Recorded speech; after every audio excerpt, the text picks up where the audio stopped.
नारायणं नमस्कृतं नरं चैव नरोत्तमं देवीं सरस्वतीं व्यासं ततो जय मुदीरेत। स्वागत है सभी दर्शक साथियों का, सभी भक्तों का आपके अपने YouTube चैनल रामकृष्ण जी शिवम स्टूडियो में। रामकृष्ण शास्त्री आगरा से आप लोगों के बीच में धार्मिक कथा, व्रत कथा एवं मासिक महीने की कथा लेकर के आता रहता हूं। तो आज भी बहुत ही मार्मिक कथा आप लोगों के बीच में लेकर के आए हैं। ये कथा पद्म पुराण से है और पद्म पुराण के खंड 4 अध्याय संख्या 145 से आज की कथा में चर्चा करेंगे। इससे पहले आशा करता हूँ आप सभी स्वस्थ होंगे और माँ भगवती लक्ष्मी मैया की कृपा आपके ऊपर हमेशा हमेशा बरसती रहे और आपके मनोकामना पूर्ण होती रहे और आप धर्म की तरफ आगे बढ़ते रहें। कथा प्रारंभ करने से पहले एक निवेदन और करना चाहूँगा कि अभी तक आपने चैनल को सब्सक्राइब नहीं किया हो तो प्लीज़ चैनल को सब्सक्राइब करें और ज़्यादा से ज़्यादा लोगों तक शेयर करें, जिससे कथा का लाभ आपको मिले और अन्य लोगों को भी मिले और आप पुण्य के भागीदार बने। कथा का प्रसंग है तुलसी दल और अश्वत्थ की महिमा, यानी तुलसी दल और पीपल की महिमा तथा वैशाख माध्यम के संबंध में 3 प्रेतों के उद्धार की कथा। ये वैशाख मास की कथा है और आज 6वां दिन है। वैशाख मास की कथा का 6वां दिन प्रारंभ करते हैं, ज़्यादा समय नहीं लेते हुए। ब्राह्मण ने पूछा, धर्मराज, वैशाख मास में प्रातःकाल स्नान करके एकाचरित हुआ पुरुष भगवान माधव का पूजन किस प्रकार करे? आप इसकी विधि का वर्णन करें। धर्मराज ने कहा, ब्राह्मण, पत्तों की जितनी जातियां हैं उन सब में तुलसी भगवान श्री विष्णु को अधिक प्रिय है। पुष्कर आदि तीर्थ जितने भी तीर्थ हैं, गंगा आदि जितनी भी नदियां हैं तथा वासुदेव आदि जो देवता हैं, वे सभी तुलसी दल में निवास करते हैं। अतः तुलसी सर्वदा और एक सब समय भगवान श्री विष्णु को प्रिय है। कमल और मालती का फूल छोड़कर के तुलसी का पत्ता ग्रहण करें और उसके द्वारा भक्ति पूर्वक माधव की पूजा करें। उसके पुण्य फल का पूरा वर्णन करने में शेष भी समर्थ नहीं है। जो बिना स्नान किए ही देव कार्य तथा पितृ कार्य के लिए तुलसी का पत्ता तोड़ता है, उसका सारा कर्म निष्फल हो जाता है तथा वह पंचगव्य पान करने से शुद्ध होता है। जैसे हर्रे बहुतेरे रोगों को तत्काल हर लेती है, उसी प्रकार तुलसी दरिद्रता और दुख भोग आदि से संबंध रखने वाले अधिक से अधिक पाप को भी शीघ्र ही दूर कर देती है। तुलसी काले रंग के पत्तों वाली हो या हरे रंग के, उसके द्वारा श्री मधुसूदन की पूजा करने से प्रत्येक मनुष्य, विशेषतः भगवान का भक्त, नर से नारायण हो जाता है। जो पूरे वैशाख भर तीनों संध्याओं के समय तुलसी दल से मधुहंता श्री हरि का पूजन करता है, उसका पुनः इस संसार में जन्म नहीं होता। फूल और पत्ती के न मिलने पर अन्न आदि के द्वारा, धान, गेहूं, चावल अथवा जौ के द्वारा भी सदा श्री हरि का पूजन करें। तत्पश्चात सर्वदेवमय भगवान विष्णु की प्रदक्षिणा करें। इसके बाद देवताओं और मनुष्यों, पितरों तथा चराचर जगत का तर्पण करना चाहिए और पीपल को जल देने से दरिद्रता, कालकर्णी, यानी एक तरह का रोग होता है कालकर्णी, दुःस्वप्न, दुश्चिंता तथा संपूर्ण दुख नष्ट हो जाते हैं। जो बुद्धिमान पीपल के पेड़ की पूजा करता है, उसके अपने पितरी का तृप्त कर दिया। भगवान विष्णु की आराधना कर ली तथा संपूर्ण ग्रहों का भी पूजन कर लिया। अष्टांग योग का साधन, स्नान करके पीपल के वृक्ष का सिंचन और गोविंद का पूजन करने से मनुष्य कभी दुर्गति को प्राप्त नहीं होता है। सब कुछ करने में असमर्थ हो वह स्त्री या पुरुष यदि पूर्वोक्त नियमों से युक्त होकर के वैशाख की त्रयोदशी और चतुर्दशी और पूर्णिमा तीनों दिन भक्ति पूर्वक प्रातः स्नान करें तो वो सब पातकों से मुक्त होकर के अक्षय स्वर्ग का उपभोग करता है। जो वैशाख मास में प्रसन्नता के 7 भक्ति पूर्वक ब्राह्मणों को भोजन कराता है तथा 3 रात तक प्रातःकाल एक बार भी स्नान करके संयम और शौच का पालन करते हुए श्वेत व काले तिलों को मधु मिलाकर के 12 ब्राह्मणों को दान देता है और उनके द्वारा स्वस्ति वाचन कराता है तथा मुझ पर यानी धर्मराज पर प्रसन्न हो, इस उद्देश्य से देवताओं और पितरों का तर्पण करता है। उसके जीवन भर के लिए किए हुए जो पाप हैं वो तत्काल नष्ट हो जाते हैं। जो बैसाख की पूर्णिमा को मड़िका यानी मटका जल के बड़े गढ़े में पकवान या सुवर्णमय दक्षिणा यानी दान करता है, उसे अश्वमेध यज्ञ का फल प्राप्त होता है।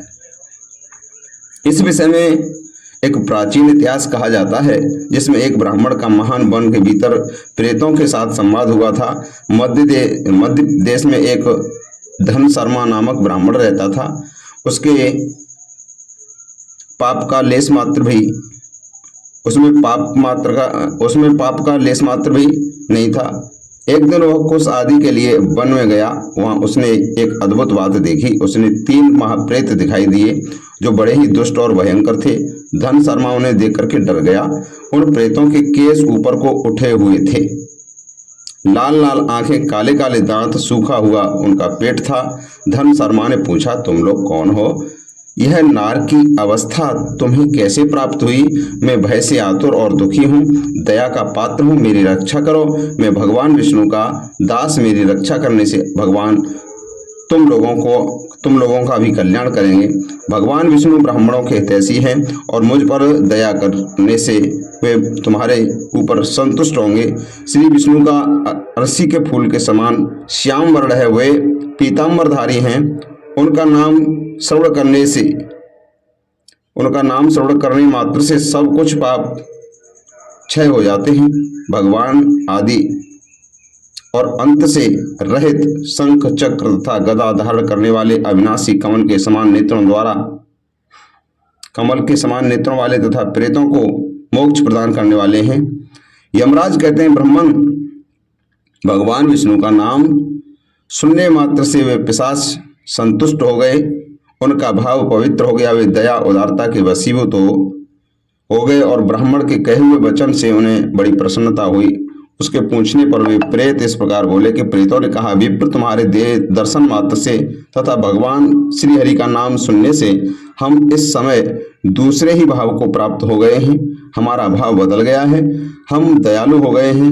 वैष्णव पुरुष का समागम निश्चय ही पाप को दूर भगाता है, कल्याण से संयोग कराता है तथा शीघ्र ही यश का विस्तार कराता है। हम लोगों का परिचय सुनो। यह पहला कृतघ्न नाम का प्रेत है। इस दूसरे का नाम विदेवत है और तथा तीसरा मैं हूँ, मेरा नाम अवैसाख है। मैं तीनों में अधिक पापी हूँ।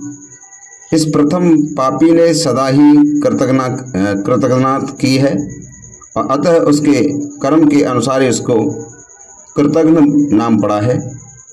ब्रह्मा ने यह पूर्व जन्म में सुदास नामक द्रोही मनुष्य था, सदा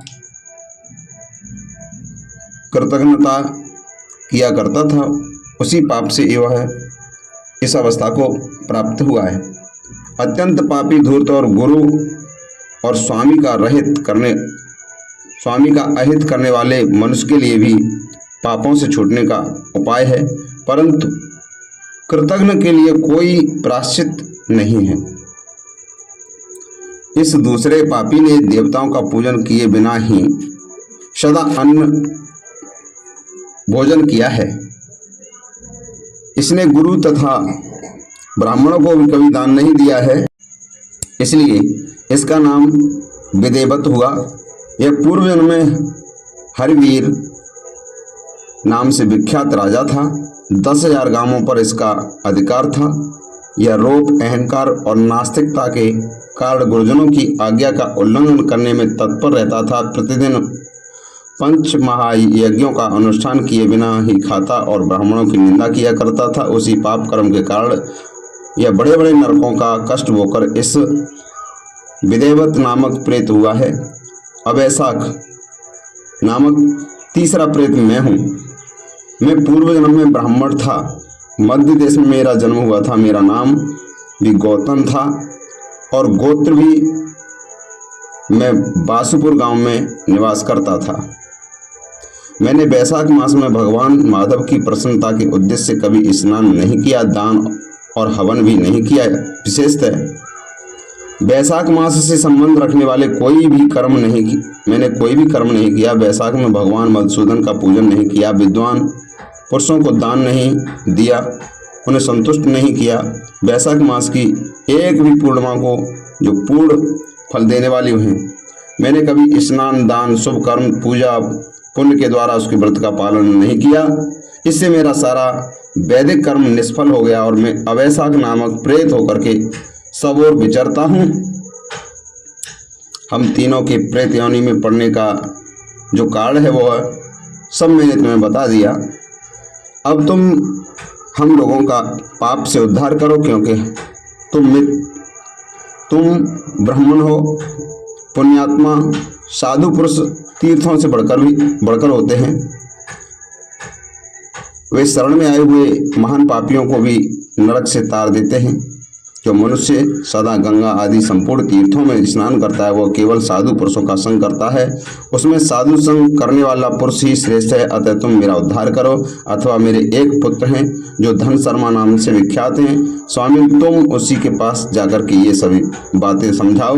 हमारे लिए इतना परिश्रम करो जो दूसरों का कार्य उपस्थित होने पर उसके लिए उद्योग करता है, उसे उसका पूरा फल मिलता है। यह यज्ञ, दान और शुभ कर्मों से भी अधिक फलभागी होता है। यमराज कहते हैं, ब्राह्मण, उस प्रेत का वचन सुनकर के धर्म शर्मा को बड़ा दुख हुआ। उसने यह जान लिया कि यह मेरे पिता हैं जो नरक में पड़े हुए हैं। तब वह सर्वदा अपनी निंदा करते हुए बोला।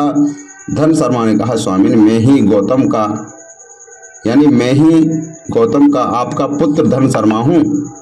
मैं आपके किसी काम न आया, मेरा जन्म निरर्थक हो जाएगा। जो पुत्र आलस छोड़कर के अपने पिता का उद्धार नहीं करता, वह अपने को पवित्र नहीं कर पाता। जो इस लोक और परलोक में भी सुख का संतान विस्तार कर सके, वही संतान या तनय माना गया है, पुत्र माना गया है। इस लोक में धर्म की दृष्टि में पुरुष के दो ही गुरु हैं, पिता और माता। इनमें से भी पिता ही श्रेष्ठ है, क्योंकि सर्वत्र बीज की प्रधानता देखी जाती है। पिताजी, क्या करूं, कहाँ जाऊं, कैसे आपकी गति होगी? मैं धर्म का तत्व तो नहीं जानता, केवल आपकी आज्ञा का पालन करूंगा।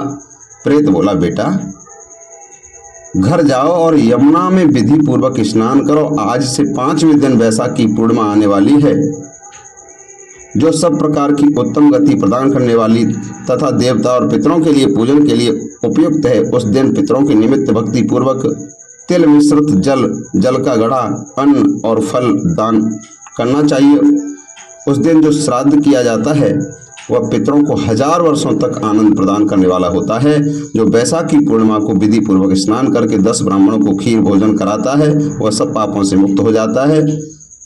जो धर्मराज की प्रसन्नता के लिए जल से भरे हुए 7 घड़े दान करता है वह अपनी 7 पीढ़ियों को तार देता है। बेटा, त्रयोदशी, चतुर्दशी तथा पूर्णिमा को भक्ति परायण होकर के स्नान, जप, दान, होम और श्री माधव का पूजन करो और उससे जो फल हो वह हम लोगों को समर्पित कर दो।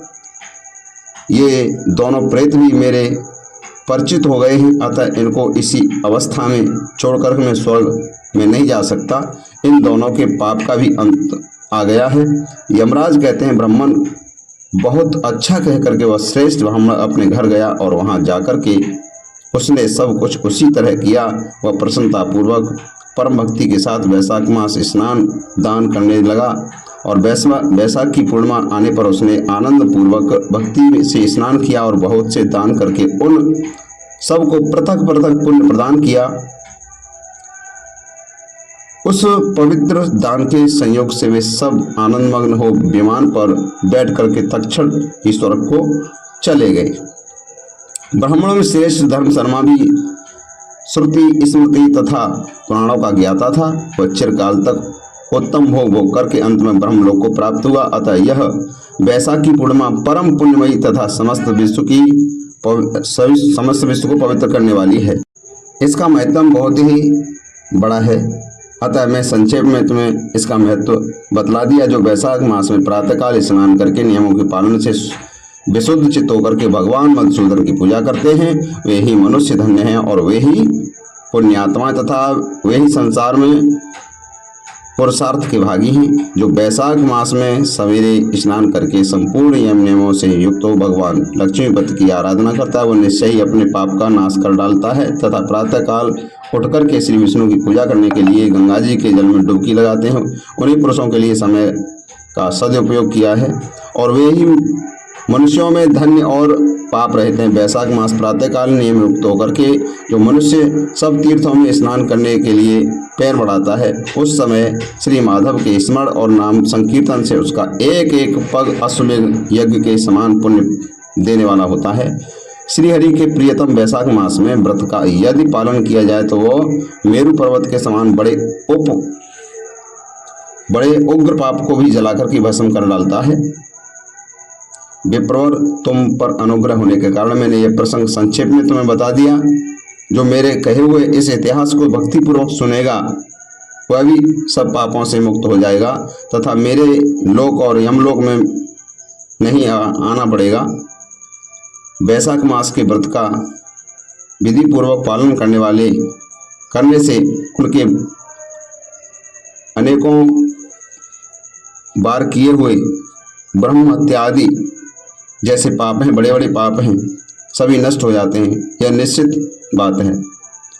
वह पुरुष अपने 30 पीढ़ी तक से पहले के पूर्वजों और 30 पीढ़ी बाद के संतानों को भी तार देता है, क्योंकि अनायास से नाना प्रकार के कर्म करने वाले भगवान श्री विष्णु को वैशाख मास बहुत ही प्रिय, अतः वह सब मासों में श्रेष्ठ है। तो आज की कथा यहीं तक, मिलते हैं कल की कथा के साथ। तब तक के लिए जय श्री राधे कृष्णा, जय श्री श्याम।